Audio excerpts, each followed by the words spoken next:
एक समय की बात है। मिठवलपुर गांव में अजीबोगरीब घटना होती रहती थी। गांव वालों को लगता कि उनका गांव श्रापित है। जब भी कोई गांव वाला गांव के जंगल में जाता तो वह जिंदा नहीं रहता। एक दिन गांव का राधे श्याम किसान अपनी बकरी के साथ जंगल के रास्ते अपने गांव जा रहा था। राधे श्याम कहता है, अरे रात बहुत हो गई है, मुझे सवेरे निकलना था, लेकिन ये पारो जंगल में चरने लगी और रात हो गई। पारो अब चल, जल्दी से, इस जंगल में अजीब अजीब घटनाएं होती हैं। राधे श्याम डरते हुए धीरे धीरे अपने बकरी के साथ थोड़ा आगे बढ़ता है तो उसे पेड़ के नीचे सफेद साड़ी में घूंघट ओढ़े एक औरत दिखाई देती है, जो देखने पर बहुत डेरावनी दिखाई दे रही थी। चुड़ैल ने कहा, अच्छा हुआ कोई तो इस जंगल में आया। वो बहुत दिन हो गए, किसी इंसान का खून नहीं पिया, आज तो मजा आ जाएगा। आज इंसान खुद चलकर आया है। राधे श्याम ने कहा, कौन हो तुम, हमें जाने दो, हमें अपने गांव जाना है। ये सब सुनकर राधे श्याम बहुत डर जाता है और पारो से कहता है, भाग मेरी पारो भाग। राधे श्याम और पारो भागने लगते हैं। राधे श्याम भाग, मेरी पारो तेज भाग, नहीं तो आज हम दोनों नहीं बच पाएंगे। तभी घूंघट वाली औरत उसके सामने आ जाती है। चुड़ैल अपने लंबे लंबे नाखूनों से राधे श्याम को मार डालती है। उसके बाद उसके पारो को भी मार डालती है। अगले ही सवेरे ये बात पूरे गांव में फैल जाती है। गांव के लोग राधे श्याम की मरने की खबर सुनकर हैरान हो जाते हैं। राधे श्याम की मरने की खबर उसके घर पहुंचती है। राधे श्याम किसान का बेटा राजू ये बात सुनते ही जोर जोर रोने लगता है। तभी राजू के पास राजू की सौतेली माँ आती है और कहती है, अरे अरे अब बस भी कर रोना, तू, तेरा बाप तुझे तो छोड़कर चला गया मेरे सिर पर, अब मैं तुझे कहां से खिलाऊंगी रोटी। मेरा तो खुद एक बेटा है और तेरे बाबा जो आज तक एक रुपया भी नहीं जोड़ पाए। नहीं नहीं, अब मैं तुझे अपने पास नहीं रख सकती, जा निकल जा मेरे घर से। राजू का सौतेला भाई कहता है, हाँ माँ, निकालो इसे अपने घर से। राजू कहता है, अरे नहीं माँ, ऐसा मत कीजिए, मैं आखिर कहाँ जाऊंगा, पिताजी के बाद आप ही मेरा सहारा है। जिसके बाद राजू घर से उदास मन से वहां से चला जाता है। चलते चलते राजू उसी जंगल में पहुंच जाता है। जैसे ही राजू अंदर जंगल में जाने लगता है तो उसे डरावनी आवाजें सुनाई देने लगती हैं। वो बहुत डर जाता है। राजू सोचता है, अरे ये कैसी अजीब सी आवाजें आ रही है, ये भगवान, इस गांव से बाहर निकलने का यही एक रास्ता है जो जंगल से जाता है।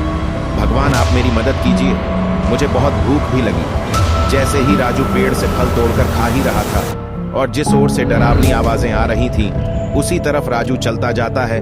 तभी वह देखता है कि पेड़ के नीचे घूंघट में एक औरत बैठी है। चुड़ैल कहती है, आ गया तू, अब मुझे एक नया शिकार मिल गया। ये बात सुनते ही राजू वहां से भागने लगा। राजू भागते भागते वह एक गुफा में चला जाता है, जहां वह अपने गांव के उन लोगों को देखता जो लोग जंगल में मरे थे। उन सभी लोगों की लाशें उस गुफा में थीं। राजू ने गुफा में अपने पिताजी के शव के पास बैठकर जोर जोर से रोने लगा। कुछ देर बाद राजू वहां पर रखे एक छोटे से पत्थर पर जैसे ही बैठता है तो अचानक पीछे से अजीब सी आवाज आती है। राजू ने इधर उधर देखा तो उसे कुछ नहीं दिखाई दिया, लेकिन जब राजू ने पीछे मुड़ा तो उसने देखा कि गुफा के पीछे का पत्थर हट गया है। राजू तुरंत उस पत्थर के पास गया तो उसने देखा कि उस पत्थर के पीछे एक अलग जंगल है।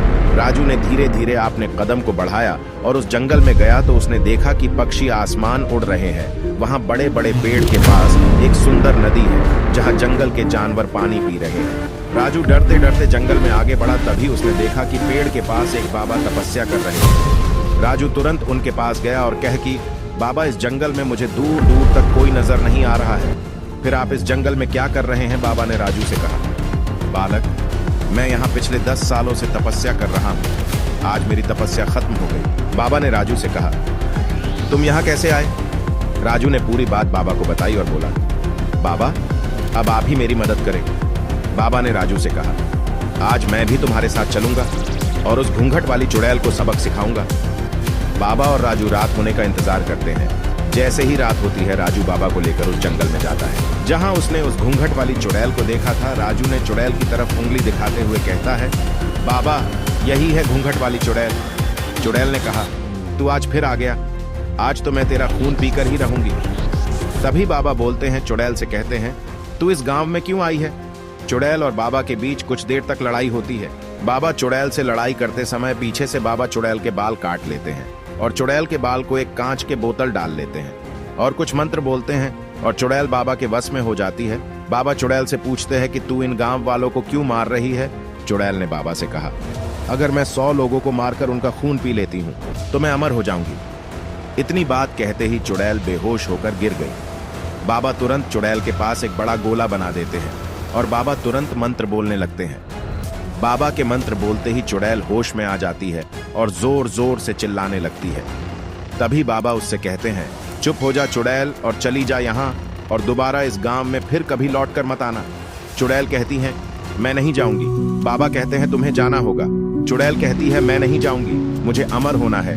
चुड़ैल जैसे ही कहती है कि मैं इस गांव को छोड़कर नहीं जाऊंगी, तुरंत बाबा बोतल से चुड़ैल के बाल को निकालकर उसमें आग लगा देते हैं और चुड़ैल वहां पर जलकर भस्म हो जाती है। चुड़ैल के मरने के बाद मिठवलपुर गांव फिर से हंसी खुशी से रहने लगता है। ऐसी ही वीडियो देखने के लिए आप हमारे चैनल को सब्सक्राइब कर लें और वीडियो को लाइक कर लें।